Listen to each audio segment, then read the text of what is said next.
We're here today for Beyond the Fairways with Simon Majdulski, the Director of Rules and Handicapping at Golf Australia. And Simon, the long putter has been causing quite a little bit of comment lately, and we hope that you can clear the air for us. Yeah, look, it'd be fair to say that the long putter's been one of those things that's been discussed widely over the last 30 years or so, but more so in recent times with players winning major championships, in particular with what's called the belly putter. So the RNA have got a proposal. Can you explain what that is?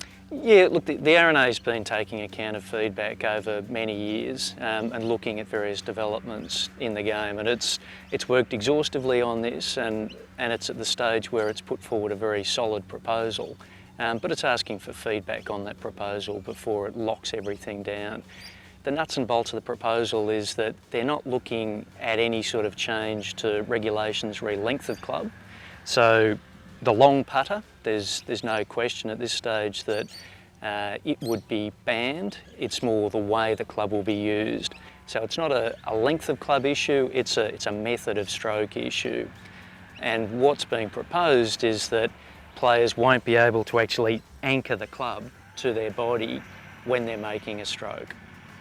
So the long putter as such can still be used, but not in the manner that most people have been using it. Yeah, that's absolutely correct. This club currently, long putter, you're allowed to use it. The proposal is that a rule will come in 2016. Now in 2016, this club will still be able to be used by players whether on PGA tours or at club level. Currently, a player can anchor the club to their body to play a stroke, but the proposal is that this stroke, the anchoring stroke, will be banned, so the player will have to hold the club away from their body when they're making the stroke. Now we've got Drummond Golf Ambassador Matt Griffin here to act as our model today, and let's have a look at what the differences are likely to be.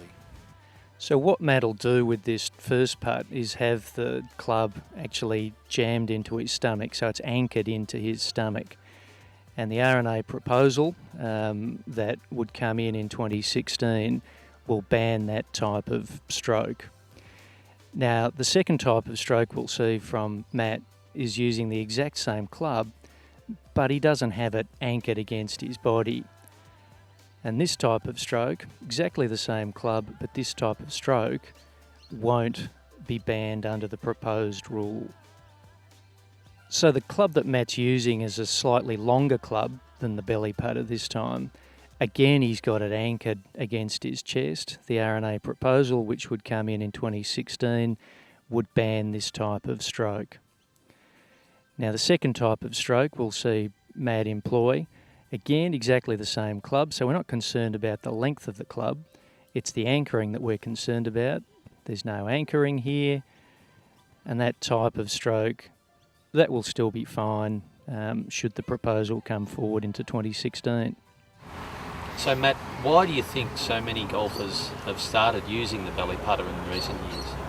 I guess it's something that's gradually built up over time, and the best way I can describe why the belly putter is an advantage to use is if you put your arms out in front of you with just your regular putter, and if you try and, just with your arms loose, try and take the putter back and forward that way, I find it to be harder to control than when you do the action of what the belly putter is. So if you stick the end of the club into your belly, grip down the shaft a bit, and then try and do the same thing, really you've anchored the putter. So it's a lot easier to take the putter back and forward that way. What it does, what a lot of players find, it takes the nerves out of their putting, and in the end they hold more putts, and it's gradually more and more players are using it. If the proposal is accepted, is there any advantage in using the belly putter without anchoring it? I think one thing the belly putter will probably go a lot. It's going to be hard for players to, I guess they're going to have to hold it like this and do that. You probably see, if any players use the longer putter, it will be more the broomstick putter, which they can easily, it's probably easy to hold that out here and then take that back and forward. But you're probably going to really see that only the real people that have to go away from that will be using it. You won't be seeing young kids using it, hopefully.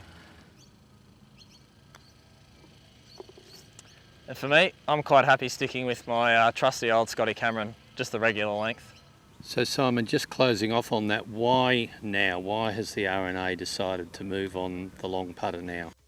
Well, I guess just to reiterate firstly that they're not actually looking to stamp out the long putter. It's accepted that there are people out there who really struggle to use the short putter. They have the yips, and we get plenty of feedback from people saying, if you force me to use a short putter, I'm just facing 4-putt greens all the time and I just can't keep playing the game.